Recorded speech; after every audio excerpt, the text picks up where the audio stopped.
আসসালামু আলাইকুম। আবার চলে আসি আপনাদের মাঝে নতুন আরেকটা রেসিপি নিয়ে। আজকের রেসিপি আমি দুইটা মাছ ভর্তা বানাবো। মাছের একটা ভর্তা বানাবো, টমেটো দিয়ে একটা ভর্তা বানাবো। দুই রকমের ভর্তার আইটেম আপনাদেরকে আজকে আমি দেখাবো। তাহলে চলুন বন্ধুরা, আমার দুইটা রকমের ভর্তা আমি দেখাচ্ছি কিভাবে ভর্তাগুলো তৈরি করা হবে। শুরু করা যাক। এখন আমি সামান্য পরিমাণের মতো একটু তেল দিয়ে দিলাম।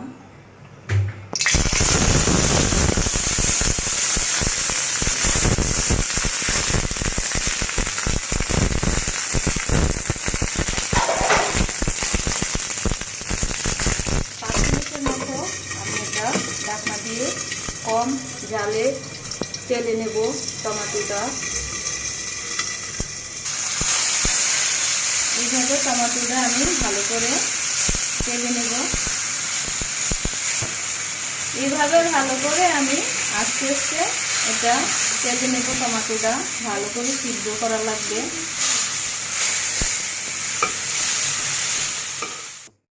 এখন আমার টমেটোটা ভাজা হয়ে গিয়েছে। এখন মাছের ভর্তার মাছগুলো আগে ভেজে নেব, তারপরে একসাথে আমি দেখাবো দুইটা ভর্তার কিভাবে তৈরি করতে হয়।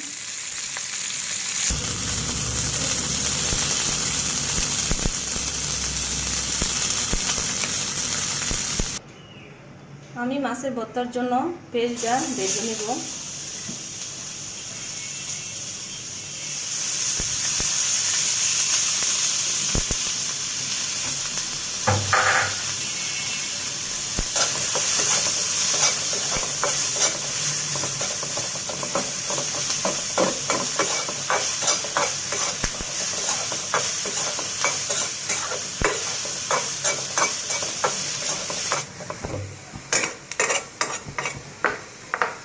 আমার পেঁয়াজটা ভাজা হয়ে গিয়েছে।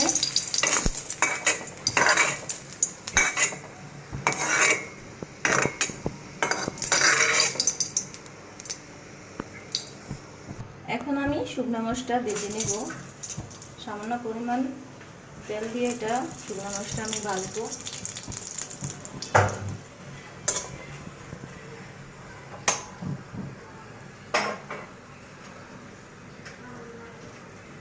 হয়ে গেল আমার শুকনো মরিচটা ভাজা। আমি মরিচের ডাঁটটা ফালিয়ে দেব।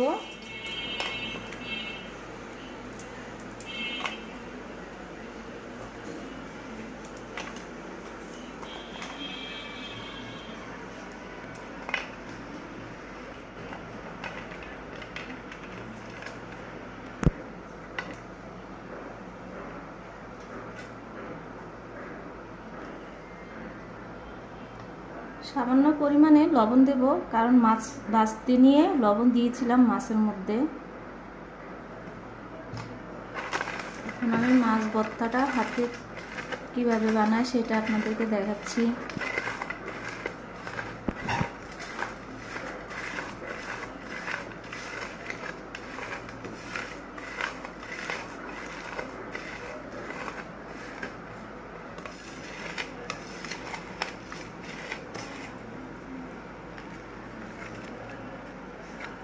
ভাজা পেঁয়াজটা আমি এখন অ্যাড করে নিলাম।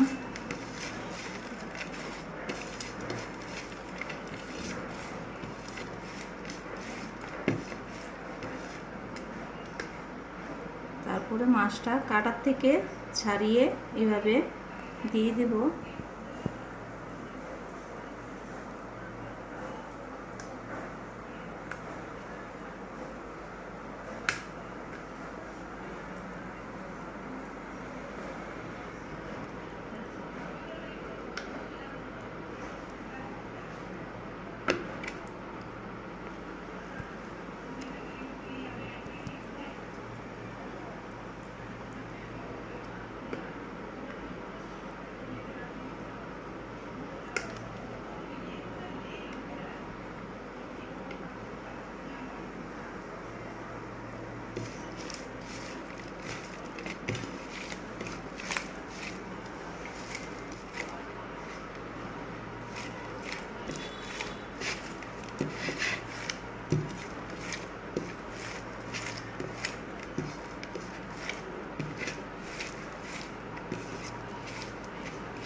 তারপর ধনেপাতা আমি আগে ধুয়ে কেটে রেখেছি, সেটা আমি দিয়ে দিলাম।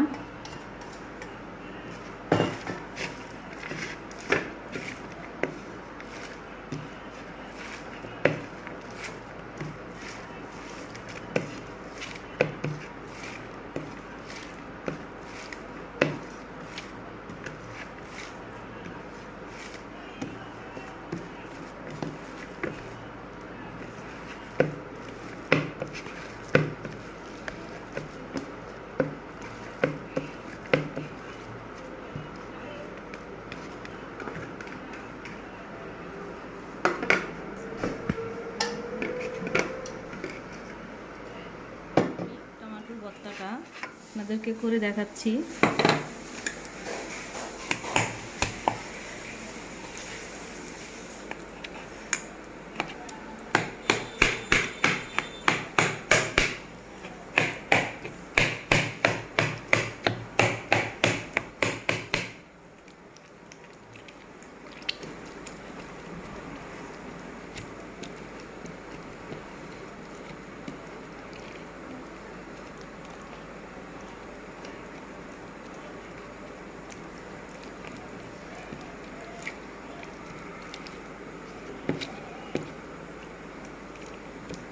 আমি টমেটোর খোসাগুলা ফালিয়ে দেব।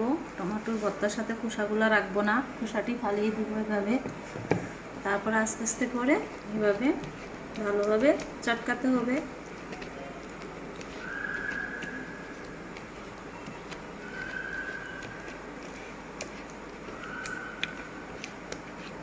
এখন আমার চটকানো হয়ে গিয়েছে।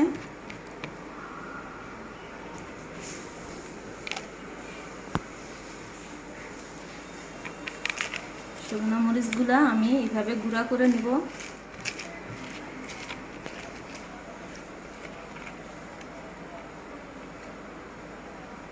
পরিমাণ মতো লবণ দিয়েছিলাম, কাঁচা পেঁয়াজ আমি দিব।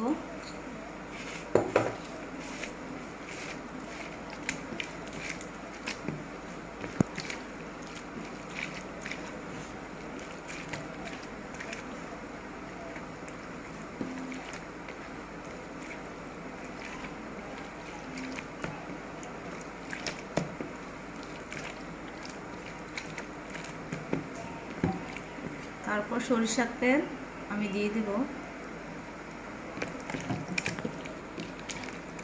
হয়ে গেল আমার টমেটোর ভর্তা।